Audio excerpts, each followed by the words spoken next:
Una pizza che mi sento di consigliare sicuramente e che da noi esce tantissimo è la castellabate. Stendiamo per metà pizza e cornicione perché andiamo a formare un calzone e per l'altra metà no.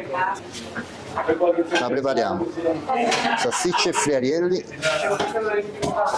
e fior di latte e ce l'andiamo a chiudere.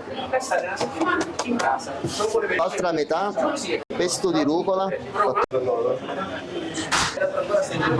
provoletta affumitata, l'altra metà una crema di piselli e fior di latte e andiamo in forno e dopo la ultimiamo. Ce la lasciamo più sulla bocca del forno, un po' di pollo alla griglia e gli diamo ancora una cottura in forno. Ultimiamo lardo, pata negra, peperoni cruschi, sbriciolati, chips di patate fatte in casa.